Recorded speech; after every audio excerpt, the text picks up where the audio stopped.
Bonsoir, bienvenue à vous en direct. Votre émission pour aller plus loin ce soir sur une primaire de la gauche marquée par l'imbroglio sur le chiffre de la participation.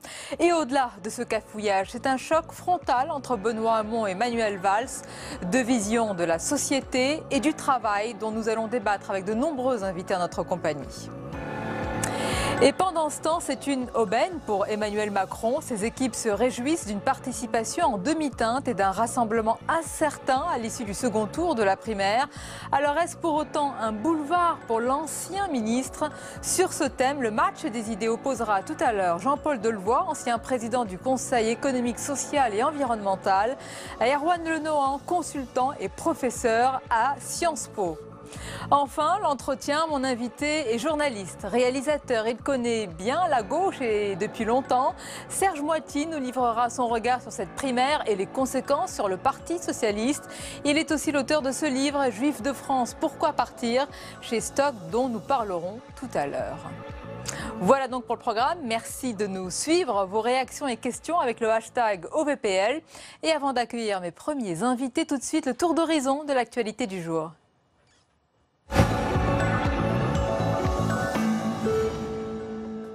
Lendemain de scrutin difficile pour les organisateurs de la primaire. L'estimation de la participation donnée hier a été surestimée par la haute autorité.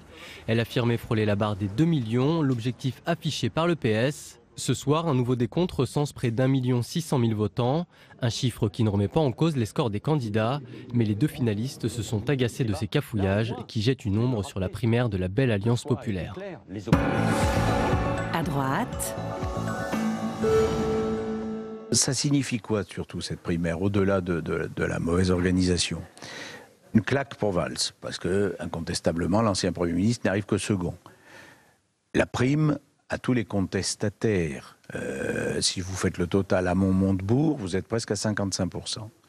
Ça veut dire que même au sein du PS, ou des électeurs PS, on rejette le bilan de Hollande. On le critique, on dit on n'en veut pas. François Hollande. François Hollande, loin, très loin de la primaire de la gauche. En Colombie, il a rencontré son homologue Juan Manuel Santos. Le président vient soutenir le processus de paix enclenché avec la guérilla des FARC. L'accord signé en novembre dernier est supervisé par l'ONU et subventionné par des fonds européens. François Fillon. C'est un des rares déplacements à l'étranger que François Fillon effectuera dans cette campagne. Le candidat de la droite est en Allemagne où son programme économique séduit, mais ses positions pro-russes inquiètent. Reçu par Angela Merkel et des membres du gouvernement, il a ensuite délivré un message pour une Europe forte. Je tire aujourd'hui le signal d'alarme. L'Europe devrait décupler notre puissance aujourd'hui, elle la réduit. Elle devrait décider, et en réalité le plus souvent elle hésite. Elle devrait simplifier et elle complique. Elle devrait nous rendre fiers et elle ne nous parle plus au cœur. Justice. Les juges ont durci leur verdict en appel. Claude Guéant écope d'une peine de 2 ans de prison, dont un ferme et 75 000 € d'amende dans l'affaire des primes de cabinet en liquide. L'ancien ministre était jugé pour avoir prélevé 210 000 € sur les frais d'enquête et de surveillance de la police entre 2002 et 2004, à l'époque où il était le directeur de cabinet de Nicolas Sarkozy, alors ministre de l'Intérieur. Il a conservé une partie de cette somme et en a versé à des membres de son cabinet qui ont aussi vu leur condamnation durcie en deuxième instance. Le parcours judiciaire de Claude Guéant n'est pas terminé. Son avocat a annoncé qu'il se pourvoirait en cassation.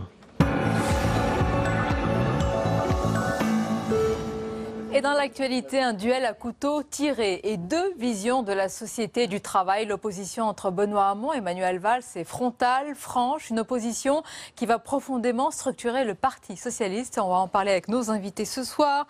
Karl Meis, bonsoir. Bonsoir. Rédacteur en chef au Figaro Magazine. Vous êtes l'auteur du livre François Hollande, le président du temps perdu, chez Stock.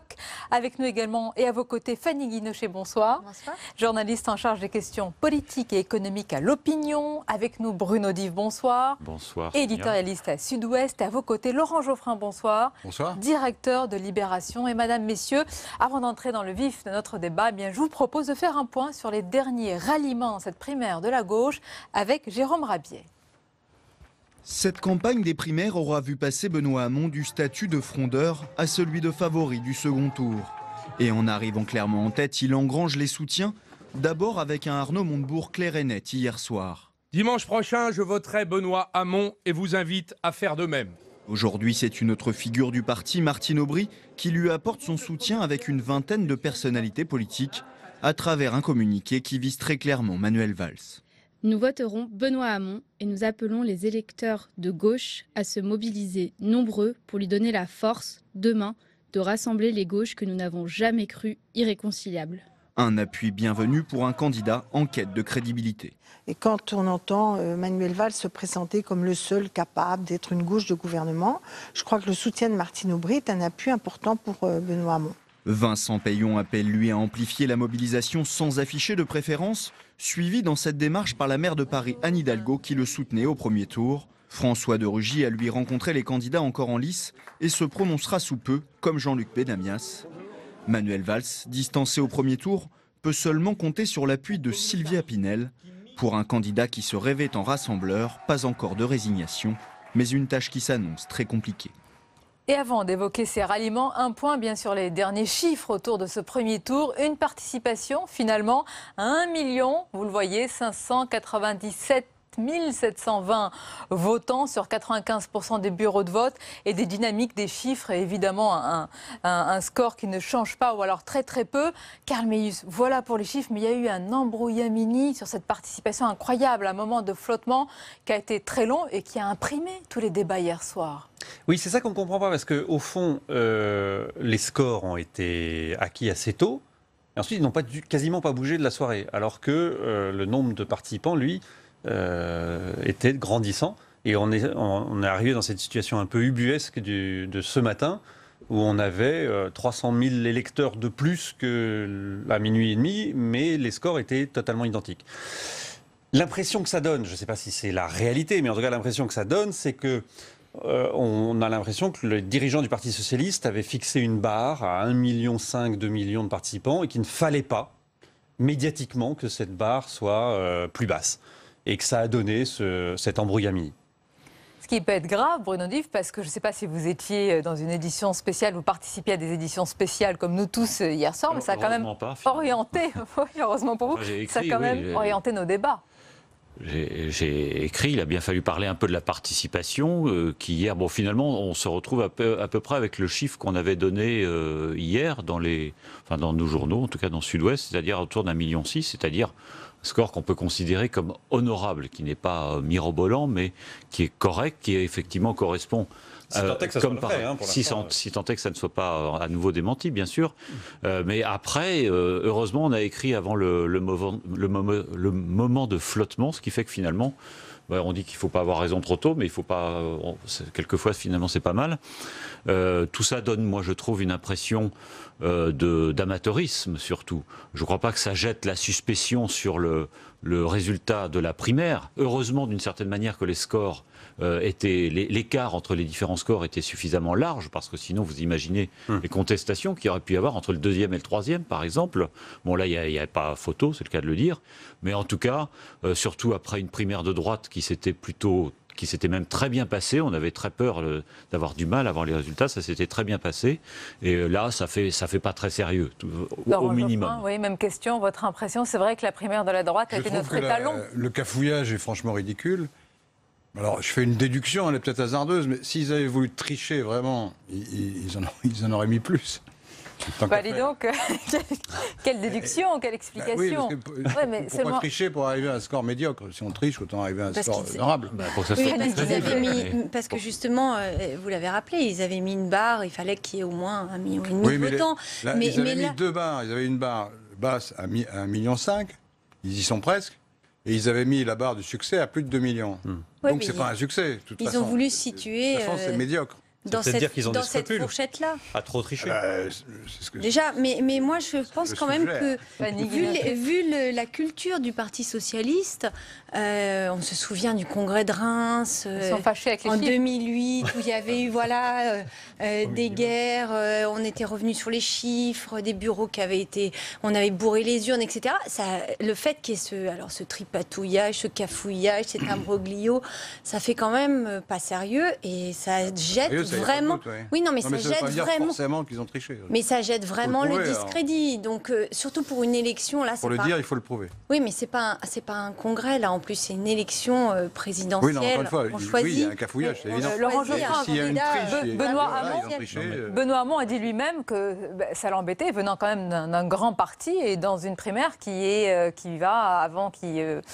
une un préliminaire à une élection présidentielle. C'est différent d'être maladroit, incompétent, je ne sais pas, et tricher. Bon, vous trouvez des circonstances atténuantes. Personne ne les accuse vraiment d'avoir triché. Il faut accuser avec des preuves, autrement. Non, mais c'est pas des accusations. Personne ne les accuse. C'est plutôt à eux de donner les bons chiffres. Ils ont l'air de dire. Non, c'est pas des.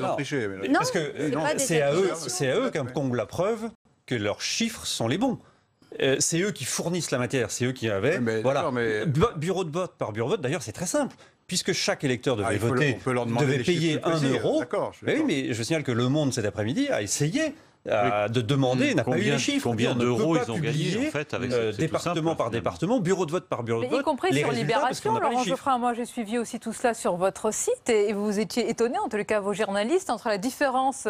Bien sûr, moi aussi, mes journalistes. Oui, mais ils avaient. Mais le pire dans cette histoire, tiré la même conclusion que nous ici. Je trouve que c'est le fait d'avoir ce matin, avec des chiffres de participation qui variaient, avoir maintenu comme par hasard exactement le même score pour chaque candidat, alors que tous les politologues savent que quand il y a 400 000 voix de plus, c'est pas possible que les pourcentages restent identiques. Donc tout ça sent un peu son bricolage. Quand même. Voilà, puis on nous dit qu'il y a une erreur humaine. Bon, ça arrive, l'erreur humaine, mais ça veut dire quoi? C'est le stagiaire qui s'occupait de la primaire. Enfin non, mais c'est une blague. Arrêtons de tout mettre sur le dos de ce fameux stagiaire. Voilà, mais je trouve que vraiment le manque de sérieux, c'est préjudiciable. En tous les cas, ça ne change pas ni le score, ni la dynamique, évidemment. Il y a un affrontement qui est vraiment un vrai choc, Karl Meeus. Est-ce que les électeurs qui sont allés voter hier, on le dit souvent et on le lit, ils sont allés voter pour se faire plaisir? Ce n'est pas un vote pour aller vers la victoire.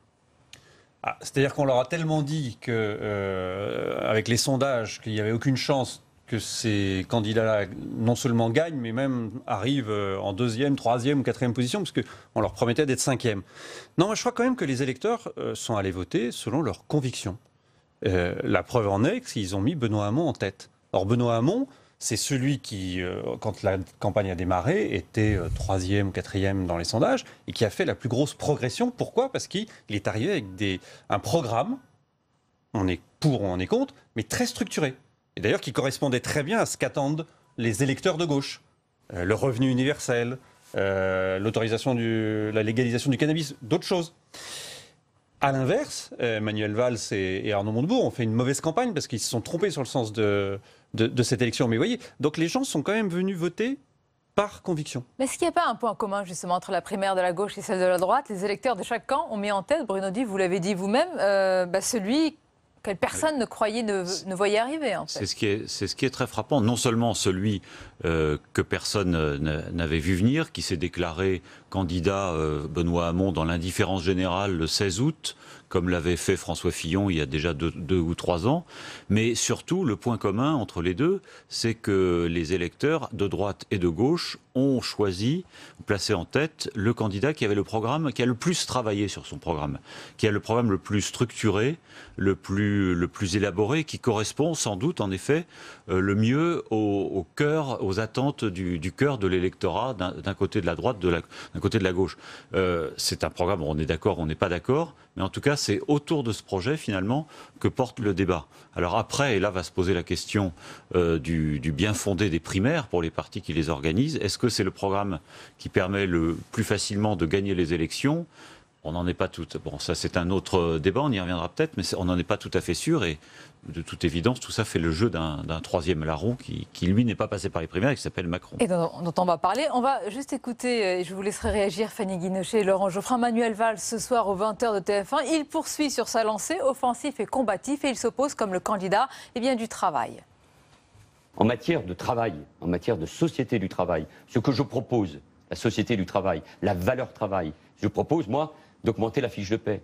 Je propose de valoriser le pouvoir d'achat. Je propose la baisse des cotisations sociales, la suppression des cotisations sociales sur les heures supplémentaires et leur défiscalisation. Benoît Hamon, lui, propose les 32 heures. Lui, au fond, est le chantre de la fin du travail. Lui, il nous explique qu'il va répartir un revenu universel à chacun, à chaque Français. Ça va se traduire demain par plus d'impôts et par la ruine de notre budget. Fanny Guinochet, est-ce que c'est aussi clair? D'un côté, le candidat du travail, comme il se présente Manuel Valls, et de l'autre, comme il le caricature lui-même, Benoît Hamon, presque le candidat du Farniente. C'est quand même deux visions de la croissance, du rapport au travail qui sont différentes, vraiment. Il y a un vrai clivage entre Manuel Valls qui veut faire donc la valeur centrale, la valeur travail, alors peut-être avec un peu moins de croissance, une protection sociale un peu différente, un dialogue social modernisé, on l'a vu avec les prémices de sa loi travail et c'est comme ça que d'ailleurs c'est ce qui porte et c'est ce qui en fait une vraie difficulté pour lui. Et de l'autre côté, un Benoît Hamon, alors moi je suis pas tout à fait d'accord, la proposition d'Hamon elle n'est pas aboutie, elle est effectivement plus inventive, elle coche les cases de la droite et c'est vrai que Benoît Hamon a fait une vraie... réfléchi, voilà, mais quand même, alors, il a travaillé sur une proposition nouvelle qu'on a, donc c'est en ça qu'il apparaît comme avant-gardiste, ayant une projection, etc. Les modalités pas du tout sur les modalités et sur il le dit pas aussi nettement, mais on le voit avec Martine Aubry qui le soutient, c'est effectivement le candidat des 32 heures ou en tout cas de la décroissance. Donc il y a quand même deux visions qui s'opposent. Et puis ensuite, il y a, et c'est ce sur quoi Manuel Valls joue, la capacité, le côté réaliste de ce programme, abouti ou pas. Et c'est vrai que là, en la matière, peut-être que Benoît Hamon a fait rêver les gens, mais il a peut-être un déficit de crédibilité. On va voir sur l'application de son programme. Vous êtes d'accord sur le découpage, Laurent Geoffrin? Certains disent une gauche de gouvernement pragmatique, réaliste, les pieds sur terre, et puis l'autre, une gauche rêveuse, utopiste. C'est le problème de Valls. C'est qu'il n'a pas pris en compte le fait que dans tout projet, et tout projet de gauche a fortiori, il faut une part de rêve. Vous ne pouvez pas y échapper. Là, il y a une grosse part. Si vous essayez de dire, bon, il y a pas... ça peut se discuter, après, on peut discuter du réalisme des choses. Mais s'il n'y a pas du tout de projet à long terme, de l'idée d'une société différente, il ne va pas convaincre les gens. Il aura beaucoup de mal, en tout cas. Il faut parler un peu à l'imagination des gens. Pas que, évidemment, autrement on produit des projets qui sont absolument impossibles à mettre en œuvre. Mais il faut trouver un équilibre entre ces deux pôles. Comme toujours, dans toute l'histoire de la gauche, ça a toujours été comme ça. Il y a toujours une partie plus radicale et une partie plus gestionnaire. Si vous faites l'un complètement ou l'autre complètement, ça ne marche pas. Et aucun des deux, finalement, n'a trouvé la bonne formule. Le mélange entre la vision, le projet, le changement fondamental des repères, l'adaptation à un monde nouveau, etc., tout ce discours qui est séduisant, et l'autre, il n'arrive pas à vraiment se projeter. Il dit, voilà, on pourrait faire ci, on peut faire ça, bon, c'est très bien. Mais c'est très intéressant. Pourquoi il n'y arrive pas, justement? Parce que ces deux gauches-là sont irréconciliables, pour reprendre le terme de Manuel Valls? C'est mon hypothèse, et je peux me tromper, mais je crois qu'il y a un an, Valls a commis une erreur politique, il a pensé, purement politique, il a pensé que les électeurs qui avaient quitté Hollande était parti sur sa droite. Et dans les sondages, on pouvait le supposer, l'accréditer. Et puis en fait, donc il s'est dit, bon, il faut les rattraper. Donc j'accentue mon côté gestionnaire, sérieux, réaliste, l'autorité, le régalien, tout ça. Et en fait, du coup, il a déconcerté complètement la gauche, il n'a pas gagné grand-chose à droite, et il a perdu la gauche. Donc finalement, il a beaucoup perdu, beaucoup plus qu'il ne pensait. Et on voit bien que pour Fillon, parenthèse, alors peut-être que les électeurs de droite critique d'ailleurs rêvent moins que les électeurs de gauche. Non, je ne suis pas sûre, mais ils ont. Terme, ouais. Non, mais on voit bien que Fillon aujourd'hui apparaît comme trop austère, presque. C'est la droite qui nous promet des lendemains qui pleurent, et que dans son entourage, et c'est vrai que les sondages le montrent, il faudrait qu'il donne un peu d'imaginaire, un peu plus de trucs de propositions qui font rêver, qui séduisent, qui nous promettent en tout cas des lendemains qui ne soient pas uniquement... C'est facile à dire, pas facile à faire. Oui. Voilà. C'est ce qui donne les campagnes réussies. Au fond, François Hollande s'est réenchanté le rêve français. Mais il y avait aussi quand même après, une le rigueur problème, c'est budgétaire. qu'après, il y a les désillusions et ça, il le paye cher. Quand même. Mais quand on entend Manuel Valls dire « je suis le candidat du travail, Karl Mies », forcément, on entend derrière « loi travail », la petite musique « loi travail ». Il a été pris en tenaille sur ce sujet entre Arnaud Montebourg, qu'il a beaucoup attaqué durant la campagne, et Benoît Hamon. On lui fait payer, ceux qui sont allés voter, lui font payer cette loi travail. Le pari de Montebourg et de Hamon, c'était qu'une grande partie des bataillons de la loi, contre la loi travail, de tous ceux qui sont allés manifester, viennent voter à la primaire. Ce qui a, sous réserve d'inventaire, visiblement dû se passer, puisque Benoît Hamon a en tout cas profité de cet élan-là. Alors que Manuel Valls, lui, s'est retrouvé lesté par le bilan. C'est le seul des candidats à avoir accepté de prendre le bilan de tout le quinquennat. Vincent Peillon, qui était censé représenter une partie de cette majorité-là, a quand même passé son temps, on voyait dans les débats, à taper sur Manuel Valls. Faire une parenthèse, ça vous étonne que Vincent Peillon ne soit pas déclaré ? Oui, c'est pas très... Enfin, pour un c'est politique, révélateur de ses intentions de départ oui, ça veut dire qu'il y avait un vrai problème avec Manuel Valls. Exactement. Mais de toute façon, ils vont avoir un gros problème, parce que une des erreurs de Manuel Valls, c'est aussi de s'être appuyé sur ce qui s'était passé au Congrès de Poitiers. On l'a un peu oublié, mais dans un parti politique, oui. Rappelez-le nous, oui. Levez votre sourcil, mais c'est l'histoire du PS qui n'est pas si lointaine, c'était en 2015. Le Parti socialiste a tenu son congrès dans un parti, un congrès c'est important, ça fixe la ligne. Vous savez ce qui s'est passé dans ce congrès ? 60% des militants, alors ils ne sont peut-être pas nombreux, mais ça fait la ligne, ont voté pour la motion A, qui est la motion majoritaire, donc Valls, Cambadélis, Hollande, qui le soutenait, et Martine Aubry. Ah oui, aujourd'hui elle soutient Benoît Hamon. Benoît Hamon, sa motion a fait 28%. Donc ils se sont dit, voilà, il y a une majorité là qui est nette, 60%, on va peut-être la retrouver dans la primaire. Donc vous êtes en train de nous dire qu'il n'y a rien d'étonnant à ce qui s'est passé hier. Non, mais c'est que il y a eu un croisement de courbes qui fait que les militants socialistes, les sympathisants socialistes qui étaient sur cette ligne-là du Parti socialiste de Poitiers, soit ne sont pas venus voter, soit ont été noyés par tous ceux qui luttaient contre la loi travail. Oui, il y a quand même quelque chose, moi, qui m'étonne, enfin qui ne m'étonne pas parce que j'ai commencé à avoir l'habitude de la vie politique, mais le soutien de Montebourg à Hamon, bon, il ne m'a pas surpris parce qu'ils ont été camarades en fronde, ils ont démissionné, on savait qu'il y aurait un accord entre eux. Mais oui, il y avait mais tout de même, quand on entend encore pas plus tard qu'il y a 3 jours, 4 jours, au débat, Montebourg était presque au moins aussi sévère que Manuel Valls sur la proposition emblématique de Benoît Hamon, le revenu universel, en disant que ça allait coûter très cher, que lui aussi, Montebourg, était le candidat du travail. Il y avait quand même une énorme divergence sur le sujet qui a fait le cœur de la campagne entre eux. Et ça ne l'empêche pas de se rallier, comme de même qu'aujourd'hui, ça n'empêche pas Martine Aubry d'avoir soutenu Valls, puis de soutenir Hamon. Donc tous ces gens-là, finalement, sont en permanence, surtout dans des opérations tactiques. Et donc ils ont toujours, c'est d'ailleurs l'histoire du PS comme ça, ils ont toujours été tous alliés et adversaires à un moment les uns des autres. Et on a du mal, c'est peut-être finalement ce qui va les sauver et les amener à rester ensemble. Ou au contraire. Ou au contraire. Parce que dans le revenu universel, il y a plusieurs aspects. Hein. Il y a des gens qui sont de droite, qui sont pour le revenu universel. Mais d'ailleurs, à l'origine, c'était pas... Oui, tout à fait. Les deux, il y a une origine mélangée. Christine Boutin, au départ. Ah bon Des premières, vraiment Milton Friedman. Milton Friedman, quand même, alors Christine Boutin. Avant, Jean-Jacques Rousseau. Oui, exactement. Mais si vous regardez la première étape, parce qu'Hamon a dit on ne fera pas étape. Évidemment, 300 milliards, il ne va pas les trouver tout de suite. Et dans les 5 ans, c'est impossible. Donc il y aura une première étape. Cette première étape consiste à augmenter les minima sociaux et à étendre la répartition aux jeunes et à l'ensemble des gens qui sont en principe bénéficiaires de minima sociaux. La différence, c'est que ça devient automatique et qu'il n'y a pas de conditions de ressources.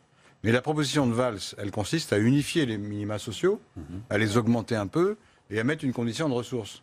Non, finalement, quand vous regardez les choses concrètement en dehors des débats philosophiques, ça se recoupe en partie, mais ça se recoupe. Oui, mais vraiment avoir envie, il faut trouver les points. C'est quand même pas la même chose. De donner un revenu à tout le monde. Entre universel et décent, il y a quand même une vraie marge. Soit c'est universel, soit ça l'est pas. Une différence un peu la philosophie quand même. Non. Oui, mais la philosophie, c'est pas avec la philosophie que vous nourrissez les gens. Si vous augmentez... Non, c'est avec nos impôts, possiblement.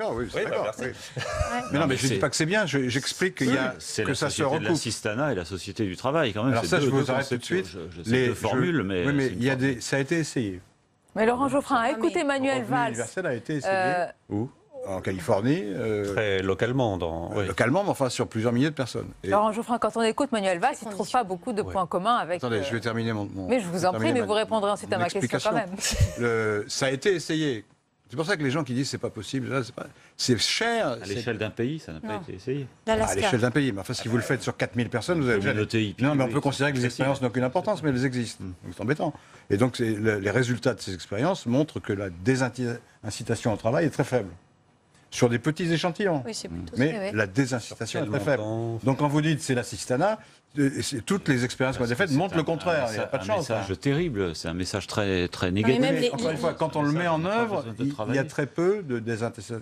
Parce que pourquoi? Parce que même avec 800 €, imaginons, vous pouvez vivre avec 800 €? Non. Non, mais Moi bien plus. sûr. Mais... Eh ben, je travaille, donc vous travaillez aussi. Et tous les gens qui touchent 800 € préfèrent travailler en plus. Simplement, ça leur donne une prime automatique qui leur donne une base arrière. Ils ne seront pas à la rue. Oui, mais dans ces cas-là, il y a d'autres systèmes. Il y a beaucoup d'expérimentations. Il y a beaucoup d'expérimentations qui n'ont pas été encore terminées et étudiées. La Finlande, on parle beaucoup de la Finlande. Mais la Finlande, c'est des... Oui, mais la Finlande, c'est quand même des chômeurs. À mon avis, la primaire va se terminer, que ces expérimentations sont pas terminées. Modalités, mais il ne faut pas dire des choses sur lesquelles on ne sait rien. Il ne faut pas non plus dire qu'il y a eu des expérimentations réussies, parce qu'il ne faut pas non plus dire qu'il y a des expérimentations réussies. Il y en a vraiment, pour l'instant... C'est en demi-teinte, on va dire. Voilà, pour vous mettre d'accord. Il y a une autre question, par contre, sur laquelle vraiment, et ça c'est sûr, les deux candidats s'opposent. C'est important qu'on en parle, parce qu'il y a le travail, il y a aussi la vision de la laïcité. Karl Mies, pour l'ancien Premier ministre, la laïcité n'est pas à géométrie variable. Il a vraiment une vision très précise de ce que doit être la laïcité, tandis que Benoît Hamon a une vision, on va dire, beaucoup plus souple. Ça, c'est un thème qui peut infuser dans cette campagne entre-deux tours, davantage peut-être que dans le premier tour. Exactement, parce que Manuel Valls a essayé d'en faire un des thèmes de la campagne du premier tour. Et évidemment, dans les débats à 7, c'est compliqué. Ils avaient chacun 1 minute 30. Bon, voilà, ils n'ont pas pu rentrer à fond dans les sujets. On a bien senti dès hier, dans le discours de Manuel Valls, qu'il voulait remettre ça sur le tapis. Mais c'est pas d'ailleurs que... Enfin, à la fois, c'est pas innocent, parce que là, il y a une vraie fracture, et parce que Manuel Valls pense que là-dessus, sur cette question-là, il peut emporter le morceau. Il peut être majoritaire. Il est vrai, Bruno Duff, que dans un moment difficile, on le rappelle souvent, on n'a pas besoin de le dire, face à tant de défis sécuritaires sur le terrorisme et d'autres, le choix de Benoît Hamon, le choix de mettre Benoît Hamon en tête, peut être perçu parfois comme déroutant sur ces sujets-là. Pour le moins, oui, surtout que se pose quand même le problème, je crois, de ses relations, la gestion de sa ville de Trappes et de sa... Elle n'est pas maire de Trappes, mais de sa circonscription. Et puis on voit tout de même, comment dire, une certaine indulgence, pour être gentil, pour l'islamisme, pour une petite propension au communautarisme. On a vu cette réaction qui était tout à fait emblématique, à mon avis typique, révélatrice, quand il a été interrogé sur ce reportage où les femmes étaient interdites dans les cafés. Il a dit c'est une vieille tradition ouvrière, il l'a pris un peu à la rigolade. Bon, je trouve qu'il est assez, disons, un peu complaisant, enfin en tout cas au minimum qu'il ne prend pas ce sujet suffisamment au sérieux. J'ai vu certains reportages dans Marianne, parce que moi je l'ai pas fait, moi-même enquêté, donc je regarde, je lis que bon, il avait peut-être un petit peu instrumentalisé les relations difficiles entre les communautés pour capter un vote musulman. Donc tout ça, je pense que Manuel Valls, je ne sais pas s'il va le sortir en débat, mais c'est possible. En tout cas, il y a campagne aussi difficile, il y a pour le moins matière à débat avec Manuel Valls sur ce sujet-là. Là, vraiment, ce sont deux visions. Il y a deux visions, enfin, il y a deux philosophies. Oui. En même temps, encore là, c'est pareil. Quelles sont les propositions? Valls, parce qu'à un moment, il avait envisagé d'étendre l'interdiction du voile à l'université. Il ne le dit plus. Non. Donc c'est plus une pomme de discorde, puisque Hamon ne propose pas de supprimer l'interdiction du voile à l'école, au collège. Donc en fait, ils vont se battre sur quoi? Sur des philosophies. C'est important. C'est pas tellement une philosophie. Quand on définit la laïcité, quand on se retrouve sur des problèmes concrets dans notre quotidien. Oui, mais concrètement, ça veut dire quoi? Vous n'arrivez pas à définir la laïcité concrètement? Non, je veux dire, mais concrètement, quelles sont les mesures sur lesquelles ils se battent? Il n'y en a pas. Il n'y en a pas, selon vous? On va voir mercredi au moment du débat, parce que je pense que Valls a tout intérêt. Il va être. C'est un discours. Oui, non, mais il va être très combatif. Mais à mon avis, Valls va aller le chercher, Hamon, un peu à l'obliger à sortir de l'ambiguïté là-dessus. Ça m'étonnerait que Hamon dise je suis contre la laïcité. Non, je ne pense pas qu'il le dise, mais. Ils vont se battre sur mais quoi, je pense pas qu'il le dira comme ça, mais il va y avoir des. Qu'est-ce que ça veut dire concrètement la gauche d'ailleurs, et Valls va jouer aussi sur le. Mais sur quelle mesure? Sur le halal? Oui, mais par exemple sur les femmes dans les cafés, je pense que ça, Valls va y revenir. Demain, il fait un déplacement, il va comme par hasard dans une maison qui accueille les femmes. On voit bien qu'il est aussi dans son discours. Ça m'étonnerait que Hamon dise c'est normal qu'il y ait que non, mais ça va être difficile pour Hamon face à. Je pense que ça va être difficile pour Hamon face à Valls de dire c'était comme au moment du temps ouvrier où les femmes n'avaient pas accès. Comme c'était une bêtise, il va peut-être pas la répéter. Non, voilà, mais on va voir. Je pense que là-dessus, Valls peut essayer en tout cas d'afficher une position plus claire et plus ferme. Il y a aussi un autre point dont on doit parler, car le ministre, c'est aussi dans votre livre, le président du temps perdu. Où est-il ce président justement? Est-ce que le résultat hier, ce n'est pas aussi et d'abord un désaveu majeur pour le président Hollande, encore à l'Élysée? Évidemment. Lui n'est pas là. Il a choisi de ne pas être là parce qu'ils l'avaient tous éjecté de la primaire. On peut le comprendre. Hein. C'est quand même tous ses participants ont tout fait pour qu'il ne soit pas là. Il n'allait pas non plus en plus y aller pour le premier tour. Ça peut se comprendre. Donc vous comprenez, pardonnez-moi, excusez-moi, que le premier tour, il soit allé au théâtre ou peu importe où. Pour le premier débat, second non, qu'il ne soit pas allé voter ou qu'il ne soit pas présent, c'est compréhensible. Qu'il s'affiche ostensiblement au théâtre le soir du débat, là il fait un peu fort. On avait compris, ça va, on avait compris que ça ne l'intéressait pas et que les autres avaient viré. Ce débat, mais là il est à 5000 km au-dessus. Là. Oui, beaucoup. Là. Après le problème, c'est quand on voit le résultat, on voit que c'est une sanction terrible sur son quinquennat, parce que l'addition des voix de Hamon-Montebourg, c'est plus de 50%. Donc 50%, plus de 50% des gens qui se sont déplacés, si on met de côté les 300 000 dont on ne sait pas s'ils se sont déplacés, s'ils existent, mais on ne va pas revenir là-dessus, mais en tout cas, plus de 50% des gens qui sont déplacés de gauche ont sanctionné François Hollande. On imagine, imaginons qu'il ait été candidat finalement à cette primaire. Est-ce que le résultat aurait été très différent? C'est pas sûr. C'est pas sûr. On peut dire l'inverse, on peut dire que ça aurait été différent, mais... Il aurait eu sans doute un peu plus de soutien que n'en a eu Manuel Valls, des soutiens un peu plus larges. Ceux qui ne sont pas engagés, peut-être Martine Aubry. Il y aurait eu aussi peut-être plus de participation contre lui. Mais que valent les soutiens dans les urnes? Sur Hollande, son attitude, je suis d'accord avec Karl, sur le premier tour, on comprend, ils l'ont tous trahi, ils ont tous mis un coup de couteau à un moment ou à un autre. Donc on comprend qu'il est fin l'indifférence et le désintérêt. Au deuxième tour, je pense que ça va commencer à poser un problème parce que, quel que soit son contentieux personnel avec Valls, et on comprend bien qu'il en est un, malgré tout, on est tout de même dans un débat entre son ancien Premier ministre, qu'il a tout de même servi loyalement, en tout cas, disons, jusqu'en octobre dernier, et puis un des chefs des frondeurs qui lui ont pourri son quinquennat, à tort, à juste titre ou pas, c'est une autre question. Et donc, on est aussi dans un débat entre... pour schématiser encore, la culture de gouvernement et la culture d'opposition. Que François Hollande refuse de choisir, quelles que soient les questions personnelles, entre ces deux conceptions, même s'il prend après tout, il prend le risque de perdre avec Valls, qu'est-ce que ça peut faire? Il n'a plus grand-chose à perdre. Moi, je trouve qu'il devrait s'engager. Vous êtes du même avis, Laurent Geoffrin? Oui, en même temps, il a été mis à l'écart, c'est le président de la République, il a toutes sortes de raisons pour dire moi je m'en occupe pas, je ne vais pas interférer dans cette affaire pour l'un ou pour l'autre, après tout.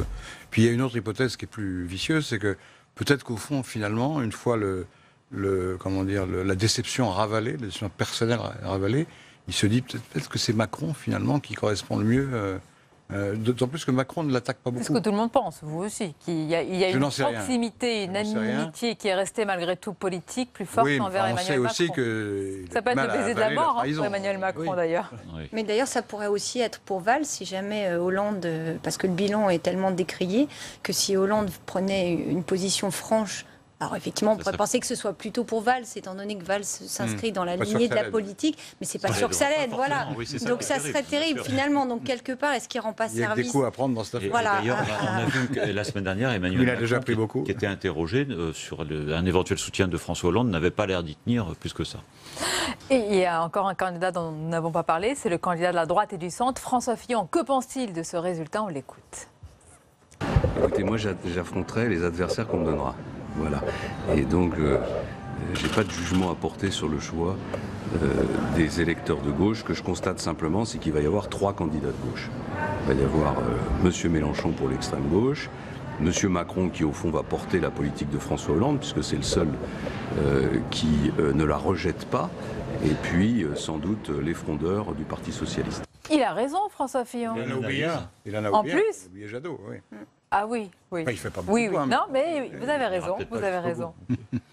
Mais c'est une très bonne analyse. C'est mathématique. C'est un bon analyste politique, ce François Fillon. Bon, c'est de bonne guerre aussi de sa part de dire cela, mais malgré tout, il y a tout de même une inquiétude dans son camp autour de lui, même si lui ne croit pas à cette hypothèse. C'est quand même la percée de Macron et la probable victoire de Benoît Hamon. C'est d'abord une bonne nouvelle pour Emmanuel Macron. Ça va l'aider à se hisser jusqu'au second tour, et c'est très embarrassant pour François Fillon. On conclut ? Non, justement, je pense que si c'est bon pour Macron, ça peut être très bon pour François Fillon, parce que... ça va être bon pour tout le monde. Non, mais parce que chez Macron, il voit bien, avec plaisir, effectivement, que ça soit Hamon, mais il voit aussi qu'à ce moment-là, des bataillons entiers de socialistes vont vouloir les rejoindre, et ils vont faire pencher le navire Macron très à gauche, ils vont le laisser...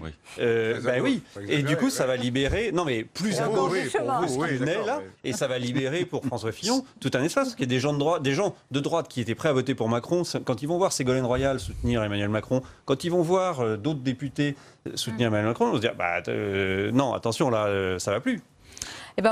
C'est le pari que fait François Fillon, mais malgré tout, ça fait tout de même des renforts de voix dans un premier temps. Bien sûr, vous l'avez rappelé. Merci pour votre analyse et ce débat. Merci encore. Justement, on va en parler d'Emmanuel Macron, parce que pendant ce temps, c'est peut-être une aubaine pour l'ancien ministre. Ses équipes se réjouissent d'une participation en demi-teinte et d'un rassemblement incertain encore à l'issue du second tour de la primaire. Mais est-ce pour autant un boulevard pour Macron ? Et bien sur ce thème, le match des idées opposera dans quelques instants Jean-Paul Delevoye, ancien président du Conseil économique, social et environnemental, qui soutient Emmanuel Macron, à Erwan Lenohan, consultant et professeur à Sciences Po. C'est tout de suite, on vous attend.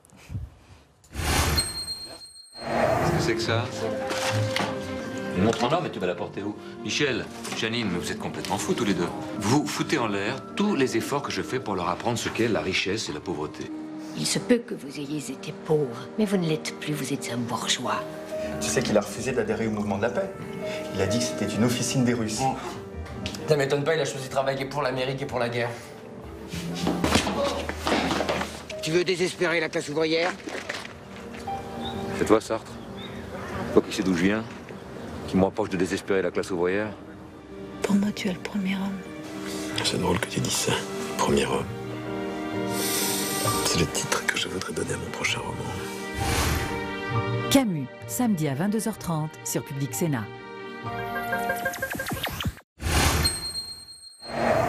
Pierre Gattaz est l'invité de l'épreuve de vérité. Le président du MEDEF répondra aux questions de Michel Grossior, de l'AFP et des Échos Radio Classiques. L'épreuve de vérité, demain à 18h30, en direct sur Public Sénat. Et bienvenue à vous si vous nous rejoignez à l'instant. Nous sommes en direct, bien sûr. C'est votre émission. On va plus loin pour débattre à présent de celui qui regarde cette primaire de la gauche, et bien avec gourmandise. Une victoire de Benoît Hamon dimanche prochain au second tour ferait incontestablement les affaires d'Emmanuel Macron. Mais est-ce pour autant un boulevard, comme on le dit pour l'ancien ministre? On va en parler avec nos invités ce soir. Jean-Paul Delevoye, bonsoir. Bonsoir. Bienvenue, ancien président du Conseil économique, social et environnemental. Avec nous et face à vous, Erwan Lenohan, bonsoir. Bonsoir. Vous êtes consultant, professeur de droit à Sciences Po. Et messieurs, avant d'entrer dans le vif de notre débat, de notre discussion, je vous propose de revenir sur l'ambiance chez les soutiens d'Emmanuel Macron depuis hier soir. On voit tout cela avec Mounir Soussi. Plus d'élus rejoignent Emmanuel Macron dans sa marche vers la présidentielle, mais certains étaient là dès le début du chemin. Gérard Collomb était déjà à ses côtés quand l'actuel candidat était encore ministre de l'économie. Le sénateur maire de Lyon est un allié de poids avec sa capacité à fédérer un réseau d'élus locaux derrière Emmanuel Macron. Plusieurs autres sénateurs de gauche ont très tôt misé sur lui. François Patriat, Barry Zacchiari, Nicole Bricq et Jean-Pierre Maseret le soutiennent. Au gouvernement, Ségolène Royal affiche sa compatibilité avec son ancien collègue et laisse entendre qu'elle pourrait s'engager auprès de lui à l'issue de la primaire de la gauche. Daniel Cohn-Bendit ne le soutient pas, mais estime qu'il est le seul à pouvoir éviter un second tour Fillon-Le Pen. Emmanuel Macron séduit même à droite. Frédéric Lefebvre, ancien lieutenant de Nicolas Sarkozy, ne cache pas sa sympathie. En attendant d'autres ralliements, il met la pression sur les députés PS tentés de le suivre. Il leur conseille de le rejoindre avant le second tour de la primaire pour obtenir de futures investitures. Un ultimatum alors que le programme d'Emmanuel Macron n'est pas encore totalement dévoilé. Voilà pour les ralliements et les soutiens pour l'ancien ministre qui était ce soir en déplacement. Il est à Beyrouth au Liban, on va le voir. Il s'exprime sur de nombreux sujets. Et avant de parler justement de ces ralliements et soutiens, Jean-Paul Delevoye, une question parce qu'on vous a connu président du Conseil économique, social et environnemental. Vous êtes également un ancien ministre, parlementaire de droite. Qu'est-ce qui vous a poussé à rejoindre l'aventure Macron ? D'abord, il ne faut pas oublier que derrière ces élections, il y a un projet de société qui doit se dessiner et qui doit être approprié par les Françaises et les Français. J'entends beaucoup dans les commentaires des calculs, des ralliements. En réalité, il s'agit du futur de la France et de la capacité qu'elle aura de peser en Europe et du futur de l'Europe dans un monde qui est aujourd'hui en totale redistribution et avec un recul des démocraties. Et donc je crois qu'il faut être attentif aux leçons qui s'expriment pas uniquement qu'en France. Il y a une notion que personne n'évoque, c'est l'acceptation sociale. Les peuples ont été déchirés aux États-Unis, ils ont soutenu Bernie Sanders et on voit le résultat. Les peuples sont aujourd'hui déchirés en Europe et on voit le résultat. Et la souffrance de la France est aujourd'hui au cœur de tous les débats. Et moi, ce que je souhaite, c'était de combattre cette formidable hypocrisie qui faisait que la droite et la gauche, tout compte fait, se réjouissaient d'un second tour avec Mme Le Pen. Il n'y avait qu'un tour à faire et on était élus.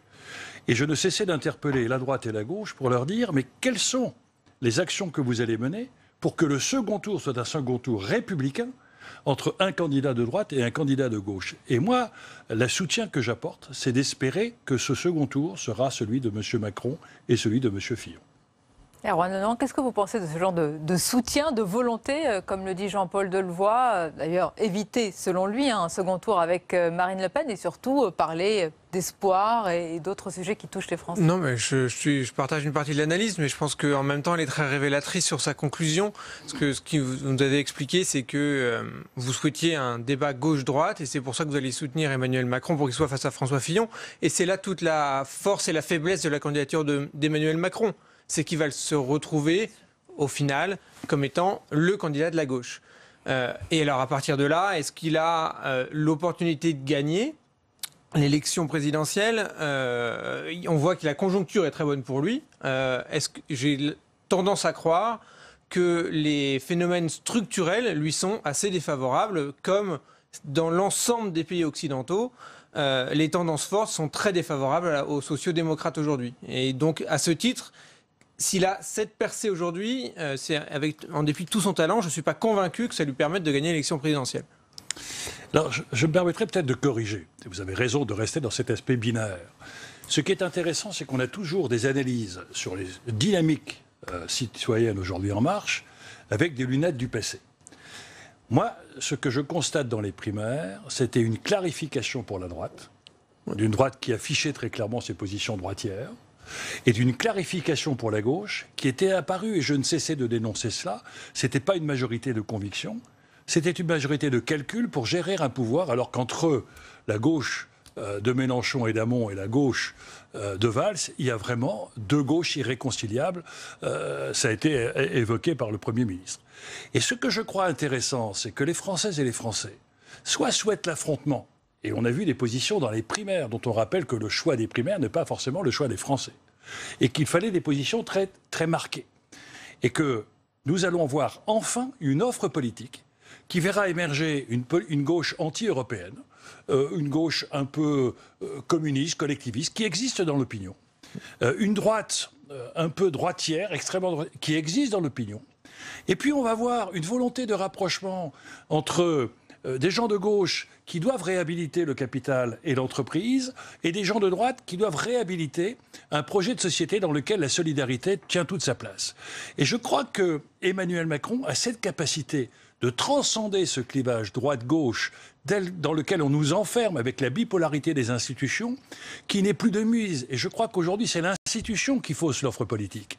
Et si demain nous arrivions à une assemblée qui était plus représentative de la société avec une proportionnelle, avec un choix qui ne soit plus forcément présidentiel mais parlementaire, et avec une capacité d'avoir un jeu politique qui sert l'intérêt de la France en étant de gauche capable de voter pour des propositions de droite et en étant de droite capable de voter pour des propositions de gauche, nous aurions une sagesse politique qui retrouverait une adhésion populaire.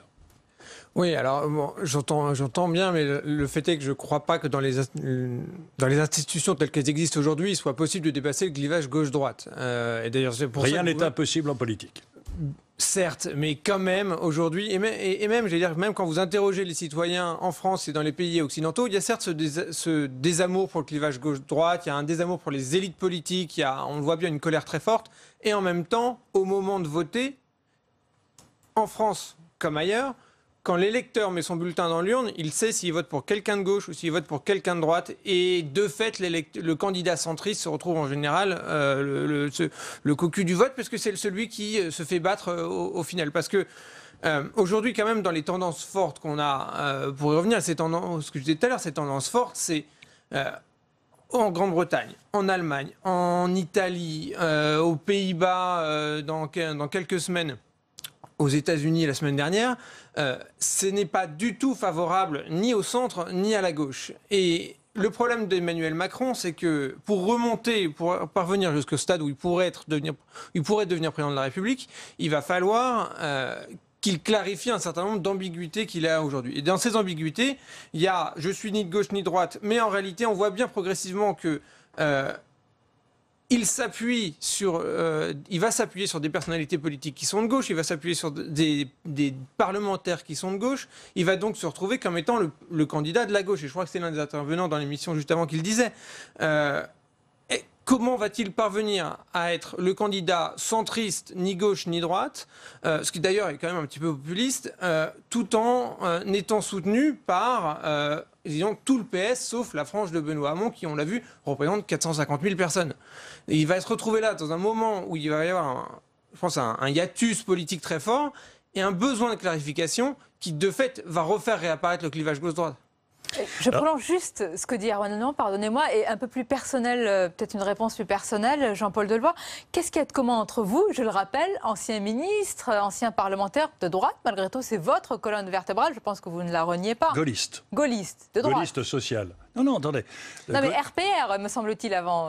C'était l'étiquette, pardonnez-moi. Mais bien sûr, mais attendez, je revendique totalement. Oui. Et d'où ma question, donc, comment vous vous retrouvez là, avec des soutiens d'Emmanuel Macron socialistes, qui sont avec vous et sur lesquels vous travaillez pour le même projet? Alors, ce qui est intéressant, c'est que dans les approches que vous avez, dans les analyses que vous avez... Nous sommes dans un ancien temps, c'est ça? Non, je pense que vous êtes dans la logique où l'obsession de la politique était la conquête du pouvoir. Et que la diminution des idéologies de droite ou de gauche, on voit bien que l'ultralibéralisme est aujourd'hui fracassé par le développement des inégalités. C'était le cas aux États-Unis. Et on voit bien que l'ultra-keynésianisme est aujourd'hui fracassé par le fait qu'il n'y a jamais eu autant d'argent créé par les banques et il n'y a pas de croissance économique, il n'y a pas d'inflation, il n'y a qu'une inflation des prix, des actifs. Et donc on voit bien qu'aujourd'hui, dans ce monde qui est en train de s'ouvrir, dans ce monde numérique, dans cette métamorphose, comment imaginer un seul instant que tout bouge sauf les institutions et sauf les comportements politiques. Je reviens sur ce que vous dites. Et voilà, vous êtes toujours dans le positionnement échiquier, centriste, etc. Non, c'est pas moi, ce que je crois. Qu'adopte Emmanuel Macron aujourd'hui. Non, mais ce que je crois, le positionnement qu'adopte Emmanuel Macron, c'est de travailler sur son projet, qui consiste à dire... Qu'on attend encore. Mais bien sûr. C'est-à-dire qu'on l'attendait en janvier, on l'attend en février, il va venir à un moment. Mais attendez, il faut retrouver une espérance pour les Français. Oui, mais il faut un projet Martin concret Luther King n'a pas dit j'ai un plan, il a dit j'ai un rêve. Et aujourd'hui, présidentielle, le contexte vivant. Non, mais attendez, aujourd'hui nous avons des candidats qui sont des comptables. On ne fait pas rêver des peuples par des équations et par des chiffres.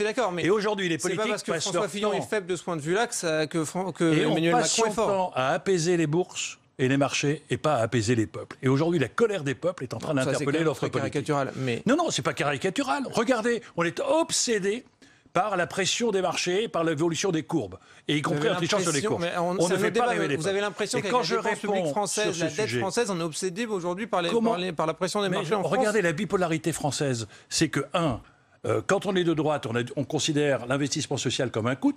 Et quand on est de gauche, on considère l'investissement des entreprises comme... Eh bien oui, mais la caricature, on y est.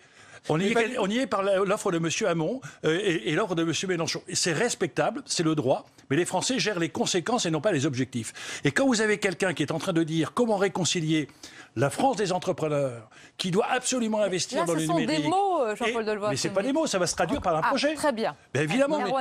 Mais ça, je ne remets pas en cause ni la volonté d'Emmanuel Macron de réussir cette alliance. Ce dont je doute très fortement, c'est la capacité de le faire en dehors du clivage gauche-droite. Alors qu'on voit bien aujourd'hui qu'il s'est quand même gauchisé depuis quelques mois, depuis quelques semaines, en tout cas depuis il a commencé par essayer de pirater la primaire de droite. Ça n'a pas pris. Et du coup, il a piraté la primaire de gauche avec le succès qu'on voit. Pour le Comment coup. vous dites qu'il a piraté la primaire de droite? Ouais, il a annoncé, il a eu, c'était, je crois, il a eu une grande interview dans l'Obs juste avant la primaire. Il a eu la sortie de son livre le samedi avant la primaire. Il a annoncé, je ne sais plus quoi, juste avant, dans l'espoir. Vous pensez que M. Fillon veut pirater la primaire de gauche parce qu'il fait un meeting le jour de primaire? Non, pas du tout. Mais non, mais si vous avez dans ce raisonnement... non, mais le candidat Emmanuel Macron, il a pour objectif d'étouffer un peu le PS. Ça personne aujourd'hui, n'en doute. ce que je veux dire, c'est qu'aujourd'hui... Il offre une alternative à tous celles et ceux qui ne se retrouvent plus dans les appareils. Ils ne sont pas des naïfs ici, il y a un but politique. Mais si il y a une dynamique. Aujourd'hui, on avait toujours la tradition de faire des politiques en termes de rapport de force. Là, aujourd'hui, on voit émerger dans le monde entier une nouvelle équation politique, c'est la mise en œuvre de dynamiques nouvelles. Podemos, Pepe Grillo, Bernie Sanders. Oui, mais on peut. Oui, mais non. Mais ne critiquez pas l'évolution des peuples. Les peuples, on méprise les dynamiques. Macron est en train de créer une dynamique nouvelle. Est-ce qu'elle ira jusqu'au bout ou pas? Peu importe. Moi, ce qui m'intéresse, c'est d'avoir une dynamique citoyenne nouvelle qui émerge et qui ne soit pas enfermée dans les systèmes. Non mais quand même, c'est quand même la question de savoir si elle va aller jusqu'au bout. Parce que moi, je ne doute pas de la volonté d'Emmanuel Macron de changer la société française, de porter un projet. Mais la question est de savoir aujourd'hui s'il a la capacité de devenir président de la République et de changer concrètement les choses. Il est candidat quand même à une présidentielle. Bien sûr, mais laissez la dynamique citoyenne se mettre en marche. Moi, je crois à la force des citoyens. Pourquoi vous dites dynamique citoyenne, Jean-Paul Delevoye, pardonnez-moi? Attendez, la dynamique... c'est quand même un candidat qui pourrait avoir un parti et qui va se présenter aux législatives. Hein. Oui, mais forcément avec des adhésions citoyennes. On est loin de la primaire citoyenne. Non, il va être avec des parlementaires qui vont avoir des étiquettes. Mais la primaire citoyenne, à un moment donné, aboutirait forcément sur des élus. Donc, ce qui m'intéresse aujourd'hui, c'est que le drame des démocraties, c'est le silence des citoyens, qui se réfugient dans l'abstention ou dans le rejet des politiques. Ce qui est important, c'est que les citoyens puissent s'exprimer. Et moi, qu'il y ait un Mélenchon, qu'il y ait une Marine Le Pen, qu'il y ait un candidat, plus il y a de candidats qui offrent des espérances, mieux c'est pour le système démocratique. La dynamique d'En Marche est formidable et ça apporte un souffle dans la vie politique française. Et Emmanuel Macron est très bien pour ça. Alors, c'est la plus réussie des dernières années. Il y en a eu d'autres avant qui pour le coup, n'ont pas réussi. Ce que je veux dire, c'est que inexorablement, ce qui est en train de se passer actuellement, c'est qu'Emmanuel Macron est en train de devenir le candidat de la gauche. Non, il est le candidat d'une alternative. La preuve, c'est que la gauche le critique d'ailleurs. Je crois que ce qui est intéressant, c'est qu'il va falloir que les partis politiques se reposent la question de savoir s'ils sont encore en adéquation avec la société française. La réponse est non. Et les primaires étaient un moyen, quelque part, de sauver encore l'existence des appareils. Et la preuve en est, c'est qu'on dit, si tu fais ça, tu ne vas pas avoir d'investiture, etc. Moi, je crois beaucoup aujourd'hui à l'émergence d'hommes et de femmes qui veulent s'engager dans un projet de société nouveau, avec des dynamiques nouvelles, et ne pas être enfermés. Une question précise, parce qu'il est vrai que pour les différents candidats, nous les journalistes, et c'est notre travail, nous sommes très pointilleux et méticuleux, c'est normal, sur les programmes, sur les idées, sur les propositions. On attend le projet d'Emmanuel Macron, mais il y a quand même des thèmes importants. Il y a des défis sécuritaires, sur le terrorisme. On ne connaît pas encore sa colonne vertébrale. Ça peut être un peu troublant à ce moment de la campagne, à 100 jours, de ne pas savoir ce qu'un candidat... Ne confondez pas votre impatience. Vous croyez ? Mais non, je pense que ce qui est intéressant... Je suis la seule à penser à ces sujets. Non, pas du tout. Non, mais je comprends bien que vous avez tous la volonté de pouvoir éventuellement avoir des programmes et des réponses toutes faites. Ce qui est intéressant, moi je crois qu'il y a des dynamiques à mettre en place et les solutions suivent. Lorsqu'on fait confiance à des initiatives locales, on s'aperçoit qu'il y a des problèmes que l'on ne pourrait pas résoudre et qui se résolvent par l'intelligence des citoyens. Et ce qui est intéressant chez Emmanuel Macron, c'est de mettre en place, non pas un système de dominance en disant, voilà, je suis là, j'ai un programme, vous prenez pas. C'est au contraire de dire, je fais confiance à l'intelligence des peuples, à l'intelligence collective des Françaises et des Français. Excusez-moi, mais ça... Eh bien, je pense que dans la réflexion qu'il a de pouvoir favoriser une fiscalité... Un sujet qui vous intéresse, les territoires oubliés, par exemple. Vous m'en avez souvent parlé ici même, etc. Qu'est-ce qu'Emmanuel Macron propose sur cela ? D'abord, laissez les candidats exprimer eux-mêmes. Il y a actuellement beaucoup de réflexions qui sont menées. Non, pas du tout. Je ne suis pas du tout représenté, pas du tout. J'ai dit que j'étais très favorable à sa candidature qui apportait ce que vous disiez tout à l'heure, une respiration nouvelle dans un système démocratique qui était essoufflé et qui était en train de se livrer pieds et mains liés au populisme. Eh bien, dans ce genre de choses, on s'aperçoit que la fiscalité, depuis les années 75, est orientée sur une surfiscalisation du travail, une surfiscalisation du capital au profit des consommateurs. Eh bien, le fait de poser la question de savoir que tous les candidats posent, est-ce que le travail peut aujourd'hui continuer à porter sur ses épaules la retraite et la santé? La réponse est non. Eh bien là, il y aura des propositions pour répondre à l'économie numérique, à la nouvelle société qui va permettre de pouvoir développer des start-up et des entrepreneurs. L'éducation, faire en sorte que chacun soit entrepreneur de sa propre vie. Favoriser non pas la conformité des citoyens à l'obéissance mais on attend les propositions, d'un système, mais on attend les propositions, mais pour l'instant, les citoyens ont besoin de rêver, absolument. Non, mais je suis... partagé parce que je suis d'accord avec vous, les citoyens ont besoin de rêver. Je pense que la faiblesse on est tous d'accord sur ce sujet, mais la faiblesse de François Fillon aujourd'hui, c'est que ça fait quelqu'un qui va dire l'inverse. Voilà. Et en même temps, j'y reviens, c'est quand même la force et l'immense faiblesse d'Emmanuel Macron. C'est-à-dire que vous ne pouvez pas gagner uniquement en promettant aux gens des grands principes, en promettant que vous allez faire rêver. Et donc, j'en reviens à ce que je disais, c'est que je pense qu'il a en effet une opportunité aujourd'hui qui est là, c'est évident, qui porte un renouveau, qui montre comment il y a un succès populaire qui est évident. Je me pose quand même les questions de savoir, est-ce que structurellement, le marché politique lui est favorable ou non? J'ai plutôt tendance à croire que non. 2, est-ce qu'il est s'il rencontre un vrai succès populaire ou est-ce que c'est un phénomène de curiosité et les gens disent, il est jeune, il est sympa, il a des bonnes idées, mais est-ce que ça va se traduire en succès électoral? J'en suis pas convaincu. Et j'ai l'impression que plus on va avancer dans la campagne, plus il risque d'être pris à ses propres ambiguïtés et donc de se retrouver de fait, et c'est pas une honte, mais comme étant le candidat de la gauche. Et sur des questions, en fait, où plus on va avancer, plus il va devoir clarifier et plus il va devoir se retrouver, je crois quand même, dans ce conflit gauche-droite. Parce qu'aujourd'hui... j'ai pas l'impression qu'Emmanuel Macron soit sensiblement le centre du débat politique, en des attaques politiques. La droite est plutôt silencieuse. Le PS était occupé par ses propres affaires.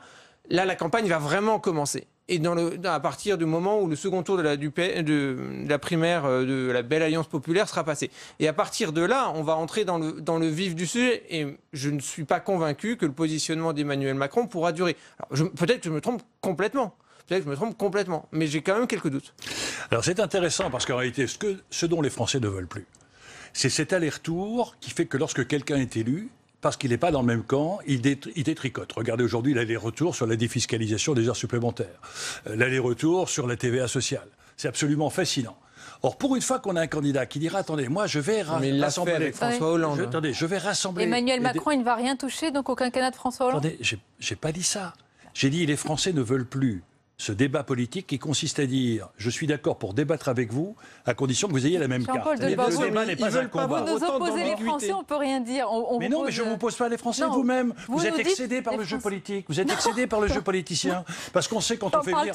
Non, mais attendez, quand on fait venir sur un plateau un type de droite, on sait ce qu'il va dire par rapport à un type de gauche. Et un type de gauche, on sait ce qu'il va dire par rapport à un type de droite. Même si, en sortant, il dit tout compte fait, tu avais raison, mais je ne peux pas le dire parce que si je vote pour toi, je perds mon investiture. Il faut arrêter cette course au pouvoir. Ce qui est important, c'est un pouvoir au service d'un projet de société. Très bien, mais eh bien, construisons ce projet de société qui aujourd'hui doit prendre des solutions de droite et des solutions de gauche. Quand vous voyez un certain nombre de parlementaires, et je ne dis pas qu'ils sont tous mus par le calcul, mais quand même ils sont en train de quitter le navire socialiste pour venir vers Emmanuel Macron. Ça me rappelle d'ailleurs, vous vous souvenez, quand Jacques Chirac avait attiré vers lui un certain nombre d'élus, il leur avait dit d'abandonner Chaban-Delmas pour aller vers Giscard d'Estaing qui était le vainqueur. C'est ce qui est en train de se passer. Des calculs. Non, parce que je crois qu'il y a des dynamiques. Il y a des dynamiques. Et si les gens quittent, c'est parce qu'ils ne croient pas au projet qu'il leur est proposé. Moi, je suis assez malheureux pour des gens de gauche. Ils sont aujourd'hui déchirés, mais c'est en fin de compte une clarification nécessaire. Ils ne peuvent pas vivre en ne partageant pas les mêmes convictions. Et à droite, on a aussi des gens qui s'interrogent sur les programmes. Et donc, aujourd'hui, libérer les personnes pour pouvoir choisir un camp en fonction d'un projet, ça me paraît extrêmement salutaire pour la démocratie. Et je pense même que nous allons peut-être aller vers un retour à la véritable primaire, qui est celle d'un choix des Français par rapport à un candidat et non pas d'une primaire enfermée dans des limites de partis politiques. Ce qui est vrai, Erwan Lenormand, c'est qu'on a l'impression quand même que le salut est hors de la primaire en ce moment. Quand on voit la dynamique, elle est derrière Emmanuel Macron, elle est derrière Jean-Luc Mélenchon, et on voit bien que c'est compliqué pour les candidats. François Fillon a quand même une après-primaire qui est compliquée. On verra si c'est Benoît Hamon, il aura également une après-primaire compliquée. Oui, alors je serais plus réservé sur les primaires, parce qu'il y a quand même en novembre dernier, puis en 2011, à l'issue de l'élection François Hollande, tout nous expliquait que c'était génial. Maintenant qu'à gauche ça se passerait mal, on dit ah oui, mais en fait on est en train de trahir les institutions de la Ve République, ça ne peut pas varier en fonction des résultats. J'avais personnellement des réserves sur les primaires en pensant que ça met en avant un combat de coq plutôt que des combats de projet, et je pense m'être en partie trompé, puisqu'on voit aujourd'hui, on l'a vu dans la primaire de droite, on l'a vu dans la primaire de gauche, on le voit dans la primaire de gauche, on voit des candidats qui ont des vrais projets, en tout cas des vraies visions qu'on perçoit être clairement différentes. Manuel Valls et Benoît Hamon, aujourd'hui personne ne doute qu'il y a deux gauches irréconciliables, comme disait Valls. Pour autant, et par ailleurs, on décrit le désamour des partis politiques, je suis d'accord, j'en parlais tout à l'heure, les nouvelles initiatives qu'ils prennent, et quand même, il y a près de 4 millions de Français qui se sont déplacés pour la primaire de droite. Donc, je pense que, en réalité, c'est pas tous les partis politiques sont pas à jeter d'un seul revers de main. Tous les mouvements, parce qu'ils sont citoyens, sont pas absolument formidables et émus uniquement par la volonté de l'intérêt général. À partir du moment où on s'engage dans une campagne pour une élection présidentielle, c'est qu'on a envie du pouvoir. Je ne dis pas que c'est mal, mais on a envie de prendre le pouvoir. Peut-être pour changer le monde, pour changer la société, pour satisfaire son ego, j'en sais rien, mais on a envie d'aller prendre le pouvoir. Et aller prendre le pouvoir, quand les institutions sont faites de telle manière qu'il n'y a qu'une seule place tout en haut, et qu'il y a de nombreux concurrents, il faut de fait éliminer vos concurrents. Et pour éliminer les concurrents, il y a quand même des jeux de calcul, des jeux de sélection, et les citoyens sont assez ambigus parce qu'en partie ils sont pas satisfaits de l'offre qu'on leur propose, et en même temps ils adorent participer au débat politique, ils participent quand même globalement beaucoup aux élections, même si ça diminue, et ils continuent de fait à se placer sur une échelle gauche-droite quand on les interroge. Je crois quand même que même s'il y a beaucoup de points de convergence, et le livre d'Emmanuel Macron, son programme montre bien, on est dans un programme économique très rationnel qui est assez proche, qui est d'ailleurs beaucoup plus rationnel dans son livre que dans ses discours, qui est proche d'un texte dans lequel à la fois le centre-gauche et le centre-droite peuvent se reconnaître. Mais ça ne veut pas dire que gauche et droite sont confondus. Ça ne veut pas dire que gauche et droite ont les mêmes visions des choses sur l'ensemble des sujets. Et pour le coup, je ne crois pas que l'élection présidentielle de 2007 se jouera sur des questions économiques. Ça va jouer sur des questions d'identité, des questions de patriotisme, des questions de sécurité internationale. Et c'est pour ça que je crois, je reviens quand même au même point, qu'au final, le clivage gauche-droite va garder son importance. Vous n'êtes vraiment pas d'accord, Jean-Paul Delevoye? Oui, ce qui est intéressant, ce que vous évoquez, c'est que le pouvoir n'est pas une fin. Le pouvoir est un moyen pour faire changer et pour porter un projet. Or, aujourd'hui, ce que reprochent les citoyens aux partis politiques, et souvent à l'échelon de la planète, c'est qu'en fin de compte, c'était la gestion d'un pouvoir et non pas un pouvoir de projet de société, au point d'ailleurs que même il y a eu une trahison. Hollande, ennemi de la finance, et Sarkozy avec aussi. Emmanuel Macron comme ministre de l'économie. Ce qui est intéressant aujourd'hui, c'est que les gens ne veulent plus être enfermés. Ils ne veulent plus obéir. Ils veulent choisir et adhérer à de nouvelles idées. Et là, vous avez raison, c'est qu'il y a une déception d'un enfermement de droite, il y a une déception d'un enfermement de gauche, et donc aujourd'hui, il y a une possibilité pour une offre politique nouvelle. Et cette offre politique, vous la voyez sur l'échelle de la planète, avec des dynamiques étonnantes qui apparaissent, et quelquefois des choses qui, en 6 mois de temps, arrivent à peser sur un débat et à peser sur le bon. La preuve en est, c'est que Trump, c'est pas un homme de droite ou un homme de gauche. Il a échappé, il était contre son système. Et on s'aperçoit que dans beaucoup de démocraties, vous avez aujourd'hui des gens qui ne sont pas forcément issus du système. Ce que je voudrais vous faire conclure... Attendez, Jean-Paul Delevoye, Emmanuel Macron est un candidat anti-système ? C'est un candidat qui, en fin de compte, a refusé de se plier à la logique du système d'une sélection. Mais pas du tout. Mais attendez, bien évidemment, mais en même temps, il faut faire émerger... C'est le paradoxe de la France. Les Français sont extrêmement politiques. Ils adorent la politique. Ils ne cessent de parler de politique. Mais ils ont horreur des politiciens et de la façon dont ils se comportent. Il n'y a jamais eu autant d'engagement citoyen. sur le terrain. C'est inimaginable les initiatives qui sont prises et qui trouvent des solutions. Et donc il faut aujourd'hui quelqu'un qui les libère et qui, au lieu d'être les candidats des peurs, soit des candidats de l'espérance. Je suis d'accord avec vous sur le constat, je suis d'accord avec vous sur le fait qu'il faut une offre politique nouvelle. On verra bien. Je reviens à mes forces structurelles du marché. Les forces structurelles ne sont pas sur les partis, même si je le regrette, sur les partis qui sont pro-mondialisation, qui sont pro-libéraux. Où est la frontière entre nous, entre la gauche et la droite? Est-ce qu'elle n'est pas au niveau de l'Europe? Une gauche qui ne croit pas à l'Europe et une gauche qui y croit, une droite qui croit à l'Europe et les frontières. Je crois que c'est la relation au marché, c'est la attendez, il y a des gens de gauche qui croient à la relation au marché, des gens de droite qui croient à la solidarité sociale. Nous aurons bientôt la réponse. Donc les frontières ne sont pas enfermées dans des appareils qui veulent garder le pouvoir. La ligne politique d'Emmanuel Macron n'est malheureusement pas celle de Trump et ça n'est pas celle qui est, je crois, heureusement d'ailleurs. Mais oui, mais justement, c'est pour ça que ça ne peut pas marcher. C'est celle du rassemblement et non pas de la division. Toujours. Parce que derrière le changement de la France, la métamorphose, il va falloir rassembler. Bon, en attendant le changement, on ne pourra pas faire le changement dans le conflit. Voilà. Merci beaucoup Jean-Paul Delevoye et merci Erwan Lenoir pour ce débat et ce match vif et passionnant, je l'espère, pour les téléspectateurs. Dans quelques instants à suivre, c'est le grand entretien et puis la revue de presse. Mais d'abord, c'est le tour d'horizon de l'actualité du jour.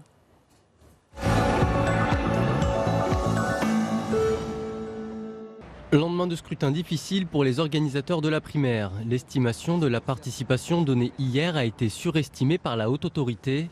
Elle affirmait frôler la barre des 2 millions, l'objectif affiché par le PS. Ce soir, un nouveau décompte recense près d'1 600 000 votants, un chiffre qui ne remet pas en cause les scores des candidats. Mais les deux finalistes se sont agacés de ces cafouillages qui jettent une ombre sur la primaire de la belle Alliance populaire. À droite. Ça signifie quoi, surtout, cette primaire, au-delà de la mauvaise organisation? Une claque pour Valls, parce que, incontestablement, l'ancien Premier ministre n'arrive que second. La prime à tous les contestataires, si vous faites le total à Montebourg, vous êtes presque à 55%. Ça veut dire que, même au sein du PS, ou des électeurs PS, on rejette le bilan de Hollande. On le critique. On dit on n'en veut pas. François Hollande. François Hollande, loin, très loin de la primaire de la gauche. En Colombie, il a rencontré son homologue Juan Manuel Santos. Le président vient soutenir le processus de paix enclenché avec la guérilla des FARC. L'accord signé en novembre dernier est supervisé par l'ONU et subventionné par des fonds européens. François Fillon. C'est un des rares déplacements à l'étranger que François Fillon effectuera dans cette campagne. Le candidat de la droite est en Allemagne où son programme économique séduit, mais ses positions pro-russes inquiètent. Reçu par Angela Merkel et des membres du gouvernement, il a ensuite délivré un message pour une Europe forte. Je tire aujourd'hui le signal d'alarme. L'Europe devrait décupler notre puissance aujourd'hui, elle la réduit. Elle devrait décider, et en réalité le plus souvent elle hésite. Elle devrait simplifier et elle complique. Elle devrait nous rendre fiers et elle ne nous parle plus au cœur. Justice. Les juges ont durci leur verdict en appel. Claude Guéant écope d'une peine de 2 ans de prison, dont 1 ferme et 75 000 € d'amende dans l'affaire des primes de cabinet en liquide. L'ancien ministre était jugé pour avoir prélevé 210 000 € sur les frais d'enquête et de surveillance de la police entre 2002 et 2004, à l'époque où il était le directeur de cabinet de Nicolas Sarkozy, alors ministre de l'Intérieur. Il a conservé une partie de cette somme et en a versé à des membres de son cabinet qui ont aussi vu leur condamnation durcie en 2e instance. Le parcours judiciaire de Claude Guéant n'est pas terminé. Son avocat a annoncé qu'il se pourvoirait en cassation. Et c'est l'heure de la revue de presse. On va découvrir ensemble les unes de vos quotidiens. D'abord, Libération. Benoît Hamon, le compte est presque bon après la percée surprise du leader de l'aile gauche. Enquête bien sur son entourage, ses mentors et ses influences. Le Figaro, qui met à la une le duel qui tourne au règlement de compte. Nous le verrons en particulier mercredi soir avec le débat entre les deux candidats Hamon-Valls, 2 lignes, 2 visions de la société du travail. La Croix enfin, avec la gauche, famille décomposée. Vous voyez Benoît Hamon, Manuel Valls et puis les 2 ombres qui planent et qui pèsent très lourd, Emmanuel Macron et Jean-Luc Mélenchon. Voilà pour la revue de presse. Tout de suite, c'est l'entretien pour aller plus loin.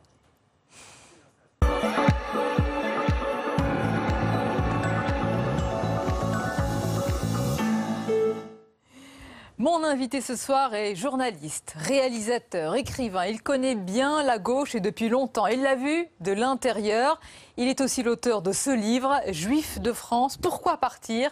Chez Stock, nous allons bien sûr en parler en détail. Bonsoir et bienvenue Serge Moiti. Vous êtes également réalisateur de nombreux documentaires. Et d'ailleurs, si vous deviez faire là un documentaire sur le Parti Socialiste, comment l'appeler? Chronique d'une mort annoncée, un grand cadavre à la renverse? Non, j'ai pensé à un moment que je pouvais l'appeler... j'ai marqué ça même, attendez. Oui, la solitude du socialiste de fond. C'est ça. Ou le désarroi de l'élève, moi par exemple, ou de l'élève de n'importe quel nom, de type qui a toujours voté toute sa vie. Vous étiez dans cette situation, désarroi hier soir, en voyant ces résultats? Oui, bien sûr, oui. Enfin, pas désarroi, pas parce que c'était Hamon par rapport... Non, j'entre pas dans ces trucs-là, parce que je trouve que ça, vraiment, ça dit quelque chose de fort, et voilà... par rapport à l'avenir du Parti Socialiste. Hein. Je ne crois pas du tout à la mort programmée du Parti Socialiste. C'est des blagues, on répète ça pour se faire plaisir, et c'est pas vrai. On passe son temps à mentir dans ce genre de truc, tout le monde. Et ça ne m'intéresse pas du tout. Mais vous avez beaucoup aimé ce parti. Vous avez beaucoup aimé d'ailleurs François Mitterrand. Quel héritage quand même aujourd'hui. Quelle décomposition. Bah, vous ne pouvez pas dire que rien n'a changé. Non, mais peut-être que c'est le début d'un cycle et pas la fin d'un cycle. Vous voyez, il ne faut pas être... Là, vous êtes d'un optimisme indécrottable. Et j'ai pas bu et tout. C'est un point commun avec François Hollande, peut-être, cet optimisme-là. Oui, j'ai bien aimé ça chez François Hollande. Est-ce que vous avez aimé son indifférence? Certains disent peut-être un peu plus, une désinvolture par rapport à cette primaire. En même temps, il est parti, il a démissionné, il a porté tout le poids de l'impopularité. Bon, ça ne veut pas dire qu'il n'y a pas d'impopularité encore, mais enfin quand même, Hamon et Valls ont fait une bonne campagne, enfin on peut dire quoi. Bon, maintenant c'est pas... Mais vous imaginez ce qui s'est passé à gauche? On nous a dit dès le début, de toute façon il n'y a aucune chance que votre candidat soit président de la République ou soit au deuxième tour des présidentielles.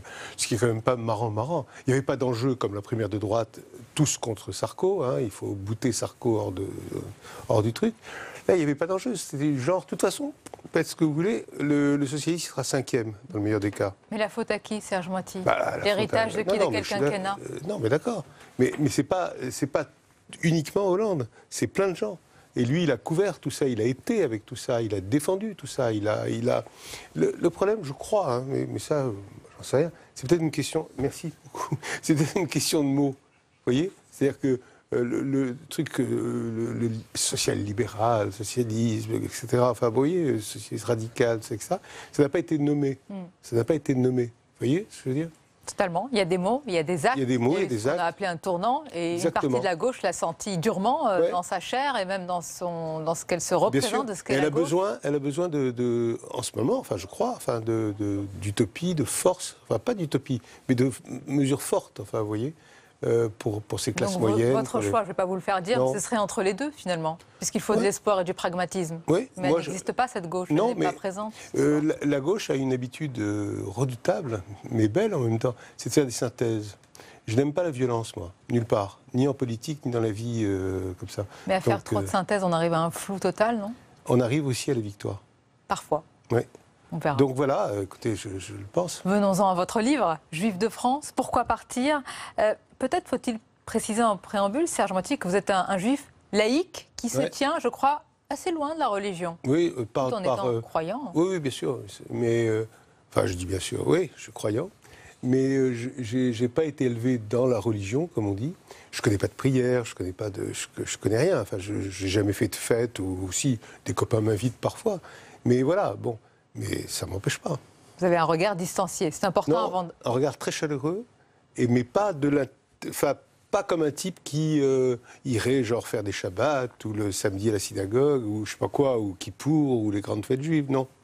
Alors le déclic pour ce livre, je crois, vous allez me dire si c'est le cas, vous l'avez eu lorsqu'il y a eu la grande mobilisation. Oui. Après les attentats de Charlie Hebdo et de l'Hypercacher, il y a eu la mobilisation populaire, mais il y a eu aussi, on avait vu tous cette image, eh bien, les différents chefs d'État, en particulier il y avait Benjamin Netanyahou qui avait appelé à ce moment-là les Juifs à venir en Israël. Qu'est-ce que vous avez pensé de cette invitation, on va dire? Cette invitation, il s'est auto-invité, hein, d'après ce que je comprends. Il s'est auto-invité, et je suis très hostile à ce qu'un chef d'État étranger appelle les Juifs de France comme ça, je ne supporte pas l'idée. Qu'il ait fait ça dans un lieu secret, enfin je ne sais pas quoi, ou dans la communauté, à l'intérieur de la communauté, enfin bon, si... Bon, encore, hein, parce qu'on était tous dans un moment de communion nationale. contre les attentats, contre l'islamisme, contre les fous du djihad, etc., assassin. Et je n'ai pas aimé qu'on sépare la communauté nationale. Vous voyez ce que je veux dire? J'ai pas aimé, ça me choque beaucoup. Lui, il l'a dit à un moment, et il le sait, où c'est d'abord l'insécurité qui motive cet alia, oui. Ce départ. Et d'ailleurs, c'est ce qu'on voit à travers votre livre. Tous ceux que vous avez rencontrés, c'est presque là, j'allais dire, le critère numéro 1, l'insécurité. C'est le premier mot qui sort. Il y en a d'autres après qui sortent, mais d'abord on dit sécurité, ensuite il y a le mot identité, ensuite il y a le mot religion. Et bien sûr, le sionisme. Qui parcourt tout ça. Donc voilà, mais c'est vrai que vous avez tout à fait raison, c'est le mot sécurité qui sort en premier. Si on reprend un petit peu le nombre de départs, vous allez me dire si c'est le cas. 3400 en 2013, 6900 en 2014, près de 8000 en 2015, 6000 en 2016. Alors bon, quand même, c'est un phénomène croissant avec une baisse cette année, on ne va pas la surinterpréter. Non. Mais c'est un phénomène qui va grandissant. Ah non, je crois, enfin d'après ce qu'ils disent, non. Vous voulez dire dans quel phénomène qui va grandissant dans le sens du départ? C'est-à-dire il y a de plus en plus de départs. Pardonnez-moi. Non, en principe oui. Mais c'est ce qu'ils disent. Maintenant, je ne sais pas, il faut vérifier. Mais c'est ce qu'ils disent. On a parlé de cette recherche de la sécurité en Israël. Et puis il y a ce dont vous avez parlé, une volonté, une recherche identitaire. Est-ce que vous iriez jusqu'à dire communautaire? Mais dans un sens, se retrouver ensemble, sur la même terre. Sûrement, mais c'est quelque chose qui m'a beaucoup intrigué. Le mot identité, tout le temps. C'est le mot le plus entendu dans le monde en ce moment. Vous savez ça. On est forcément quelque chose, et que quelque chose. Enfin, donc, ils se sentent dans une identité juive, ceux qui partent. Pas ceux qui... Bon, moi, j'ai pas été, comme je vous l'ai dit, pas du tout élevé comme ça, parce que dans ce cas-là, j'ai plusieurs identités. Je suis juif, je suis tunisien, je suis français, d'abord, tout bêtement. Mais profondément, en plus, genre papa résistant, etc. On pleurait en écoutant la Marseillaise. Enfin bon, mais il se trouve que je suis français. Ça ne veut pas dire que je ne comprends pas les autres. Mais vous voyez, j'entends ce qu'ils me disent. Mais vous, le journaliste, comment vous interprétez ce qu'ils vous disent quand ils vous disent, ceux qui partent, qu'ils ont le sentiment que leur identité juive est en danger en France? C'est ça? Je ne comprends pas. Ce qu'ils veulent dire par là, vous savez très bien, on ne va pas tourner autour des mots, et faire le malin en faisant semblant de ne pas se comprendre. C'est parce qu'ils trouvent que les Arabes de France les menacent. Bon, les menacent parce qu'il se trouve que les attentats ont été commis, c'était des actes antisémites commis par des Arabes. Pour moi, c'est épouvantable. C'est épouvantable. J'ai toujours vécu, quand j'étais petit, en Tunisie, c'est-à-dire avec tous mes copains étaient arabes, quoi. Donc je connais par cœur. Enfin, je veux dire, c'est pas bon. Et ça me fait de la peine. Ça me fait de la peine parce que je trouve ça embêtant, et embêtant par rapport à la France. Comment on peut accepter cette idée-là de la France? Ça, c'est important ce que vous dites, embêtant par rapport à la France, parce que ce qui est frappant dans ce livre, c'est qu'ils mettent beaucoup en avant, tous ceux qui partent, leur identité juive. Oui. C'est-à-dire qu'ils se définissent comme juifs avant d'être français. Ça, c'est peut-être un échec de la République, mais c'est aussi déroutant d'entendre quelqu'un mettre d'abord en avant sa religion avant son appartenance à la République. C'est ce qu'on reproche. C'est ce qu'on reproche parfois à certains musulmans, de se dire musulman avant d'être français. Je sais. C'est le cas aussi. Je sais, mais il ne faut pas accepter. Enfin, il ne faut pas accepter. Qui le pense, on peut pas le... Bon, que leur identité juive est vachement importante, d'accord. On ne peut pas dire t'as tort. Ça ne sert à rien, ça serait ridicule. Enfin, c'est la liberté de chacun bon, bien sûr. Enfin, mais j'entends ça. J'entends. Mais qu'est-ce que vous, Serge Moiti, vous leur dites, vous qui avez été éduqué dans le culte de la patrie, de la France, du drapeau, vous l'avez dit, de la Marseillaise, vous vous sentez d'abord français? Mais je leur dis ça. Je leur dis ça. Et ils me disent, on vit pas pareil. Non, ils me disent, on vit pas pareil, on n'est pas pareil. Toi, tu vis dans le centre de Paris, t'es peinard, t'es tranquille, t'es pas en grande banlieue, tu as un peu de fric, tu es un peu connu. Ce qui est faux, parce que personne n'est épargné. Non, mais c'est vrai que je ne vis pas dans la tension communautaire. Je ne connais pas. Enfin, je n'ai pas d'enfants qui portent la kippa et qui se font agresser dans la rue. Je n'ai pas des actes antisémites qui sont commis, et Dieu merci, sur mes proches, etc., ou sur moi-même. Enfin, je n'ai jamais connu ça. Donc je ne peux pas... alors dans ce cas-là, je ne suis pas un vrai. Qu'est-ce que ça veut dire? Je ne suis pas un vrai juif. Je suis un vrai juif, parole d'honneur. Mais je ne peux pas accepter qu'il y ait les vrais et les faux. Ça n'a pas de sens, enfin, vous voyez. Donc tu ne peux pas nous comprendre, me disent-ils. C'est embêtant, alors je suis idiot, je ne peux pas comprendre. Mais non, vous voyez ce que je veux dire, je joue là. Mais je comprends très bien, mais ça m'inquiète. Ça m'inquiète de ça. Ça m'inquiète pas qu'ils aillent en Israël si c'est leur liberté. Ça, c'est vraiment... Alors là, j'entre pas là-dedans. En plus, j'aime beaucoup Israël. C'est un échec, quelque part, de la République, qu'elle n'arrive pas à, comment dire, à offrir l'un des premiers des droits, qui est la sécurité. Et pourtant, c'est faux. Enfin, j'ai rarement vu un ministre de l'Intérieur aussi bon que Bernard Cazeneuve, par exemple, par rapport aux attentats, etc. Un gouvernement extraordinaire protecteur des minorités, donc des juifs, puisqu'on parle de ça en ce moment. Ce n'est pas vrai. Ce n'est pas vrai. D'ailleurs, quand je leur dis ça, ils me disent oui, non, d'accord.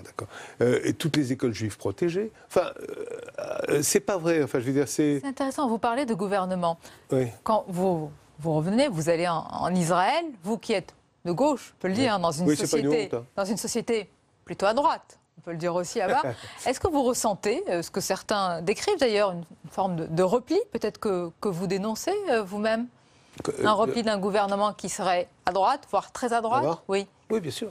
C'est-à-dire que, à la fois, on peut dire que là-bas, c'est plus qu'à droite, c'est national-religieux. C'est une alliance entre la droite dure, quoi, et, incarnée par Bibi Netanyahou, et les nationaux religieux qui ont pris le pouvoir.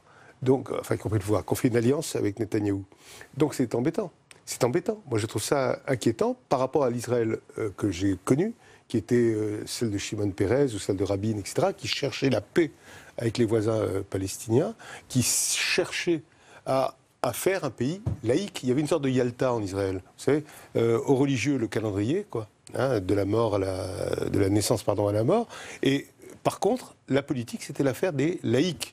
Des nationaux, pas nationaux religieux, des nationaux, des citoyens. Bon, là, ils ont pris le pouvoir. Donc le judaïsme s'est confondu avec le sionisme. Et c'est très ennuyeux que le sionisme n'est pas du tout une invention juive, n'est pas du tout quelque chose de religieux au départ, pas du tout. Vous voyez, c'est des gens sans terre qui voulaient une terre. Quand vous tenez ce genre de discours, qu'est-ce que des Français juifs vous disent? Ceux qui partent, ils ne doivent pas être d'accord avec ce genre de discours. Non, ils ne sont pas d'accord, mais je ne leur tiens pas trop ce discours. Mon travail, c'est de faire parler. Et vous faites très bien dans ce livre, parce que les témoignages sont vraiment éloquents. On comprend vraiment leur motivation. Vous l'avez dit, la sécurité, l'identité, la religion. Mais c'est Argentine, il y en a qui reviennent. Parce qu'il ne faut pas croire que c'est un Eldorado, que c'est le paradis. C'est compliqué. C'est une société qui est très libérale également. Il faut se faire sa place, il faut se battre. Souvent, les diplômes, je crois, ne sont pas reconnus. Il n'y a pas d'équivalence des diplômes, de certains diplômes. Voilà. Donc c'est une société difficile et certains reviennent. Oui, 30% à peu près, on compte. C'est pas négligeable. Mais non, c'est important. Et surtout, il y a des âges d'alia possibles. Vous pouvez faire votre alia quand vous êtes très jeune, vous avez tout devant vous, pourquoi pas, etc. Il faut d'abord parler hébreu quand même, c'est un minimum. Bon, c'est la langue, on n'y peut rien. Bon, donc il vaut mieux partir jeune ou à la retraite. Mais quand vous êtes en pleine activité, en plein machin, etc., c'est pas évident, quoi, de partir, de changer de vie comme ça, etc., pour aller n'importe où d'ailleurs. Mais en Israël, particulièrement, qui est un pays rude. Bon, donc... alors il y en a qui ça marche, hein. Bon, ça veut dire qu'il y en a quand même 70% qui ça marche, mais c'est beaucoup, 30%, c'est un chiffre. Donc, je ne sais pas ce qui va se passer. Il faut d'abord qu'ils fassent des équivalences de diplômes, déjà, ça serait pas mal. Hein. Parce que, par exemple, un dentiste ici, il ne peut pas exercer en Israël. Qu'est-ce que ça veut dire? J'ai appris ça. Pourquoi les dents seraient différentes? Je ne sais pas. Je ne comprends rien à ces trucs-là. Il y a aussi des sujets... dur qui fâche, on peut en parler. J'étais étonnée, je ne connaissais pas, je l'ai appris en lisant votre livre, et question de Shoah silencieuse. Ah oui, ça c'est dégueulasse. Vous pouvez expliquer ce que c'est? Non, c'est un truc que j'ai trouvé, qu'on m'a dit, quoi, comme ça. C'est minoritaire? C'est une sorte de rejet en fait des mariages mixtes, c'est-à-dire quand un juif se marie avec des goïs. Moi, j'aurais participé d'une certaine façon à une Shoah silencieuse. Vous voyez ce que je veux dire? Parce que ma femme est catho, et ça me bouleverse qu'on parle de ça comme ça. Mon père a été dans les camps. Et je ne supporte pas qu'on puisse tout mélanger à ce point. C'est monstrueux de parler comme ça. Vous comprenez, c'est monstrueux de parler comme ça d'amour entre des gens. Enfin, je veux dire, c'est vraiment atroce, quoi. Où on est là? Où on est? C'est pour ça que votre livre est à double tranchant. En même temps, on comprend parfaitement... Non, mais c'est votre sincérité des témoignages aussi. Bon. C'est basé... on comprend vraiment...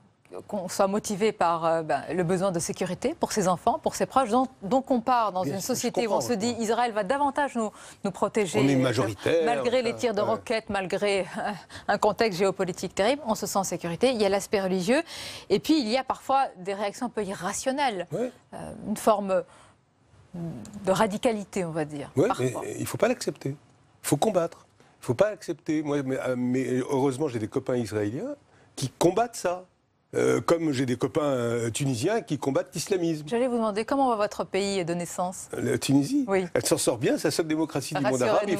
Mais il faut la défendre, cette démocratie. Elle est suffisamment défendue? Il y a un bon ambassadeur actuellement, il y a des bons... La France est très présente. Enfin, bon, elle aide. Elle a compris, elle a senti, elle connaît par le cœur, si je veux dire vraiment par le cœur, que la Tunisie est un pays ami, un pays fraternel. Et c'est important parce que c'est une démocratie.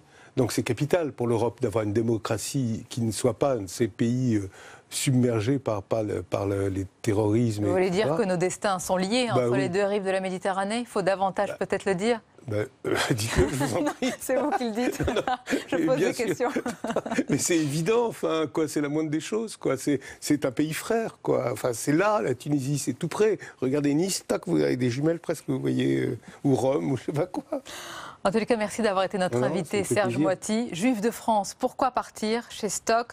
Passionnant parce que c'est vraiment une mosaïque de réactions. On comprend les motivations différentes des Français d'abord et puis juifs également. Et moi, je ne juge pas. Exactement. C'est important parce que je veux comprendre et je veux donner à comprendre. Et ça me paraît important. On a beaucoup d'éléments de réponse dans ce livre. C'est moi qui vous remercie. On arrive presque à la fin de cette émission. Mais d'abord, ce sont les moments choisis sur Public Sénat.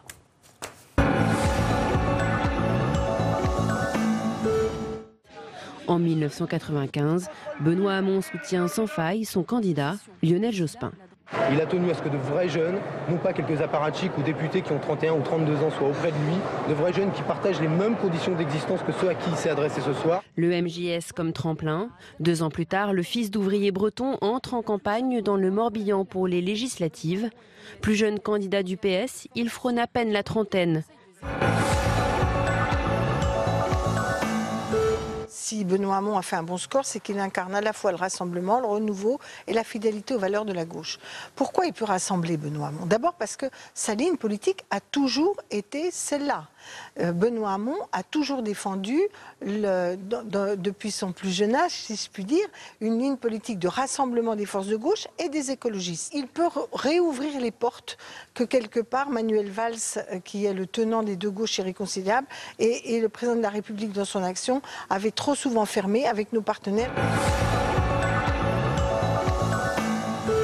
On est sur 2 candidats antagonistes, antithétiques du point de vue de l'offre politique, du point de vue de l'offre programmatique, du point de vue de la personnalité. Et c'est vrai que ce qui s'est passé hier, c'est la mort du PS, pas la mort du PS, la mort du PS d'Épinay. La mort du PS comme parti de gouvernement, et donc le parti socialiste. Mais là, ce n'est pas une surprise, parce que c'est une continuité avec tout ce qu'on a vu pendant toute la législature à l'Assemblée. Pendant toutes les élections intermédiaires, le PS, c'est une fin de cycle de 5 années horribilis. Et la deuxième place de l'ancien Premier ministre est accueillie dans un silence solennel et une pointe de déception que seule l'arrivée du candidat brisera. Manuel Valls fait un score qui est assez proche de ce qui était prévisible, même s'il a un petit peu peut-être 2-3 points en moins. Mais c'était vraiment, je pense, la campagne de Benoît Hamon qui le place en devant, qui est la réelle surprise de ce soir. Les Français vont avoir un choix, soit une gauche de protestation avec Benoît Hamon, soit une gauche qui peut vraiment l'emporter, parce que Manuel Valls est, je pense, le seul des 2 candidats à pouvoir être président de la République. Si éventuellement c'était Manuel Valls qui l'emportait pour ce deuxième tour, est-ce que vous pourriez réellement lui apporter votre soutien après cette guerre fratricide de la primaire? Manuel Valls, il porte une ligne que je n'approuve pas, que je combats en interne, contre laquelle le candidat que je soutenais a débattu lors de la primaire. On est tous dans la primaire, il y a un engagement de loyauté vis-à-vis du candidat qui en sortira vainqueur. Et puis il y a d'autres candidats qui sont encore moins porteurs d'une ligne que j'apprécie en dehors de la primaire. Donc voilà, il y a une exigence de rassemblement et je la porterai comme les autres, évidemment. Dans une double logique. La première logique, c'est de sortir les sortants, donc on va sortir les gouvernants. La deuxième logique, c'est de revenir à une forme de polarisation de la vie politique entre une vraie droite incarnée par François Fillon et une vraie gauche incarnée par Benoît Hamon. Et au fait, ils ont envie, les électeurs, de clarté. C'est vraiment le grand enseignement de la soirée de ce vote pour moi.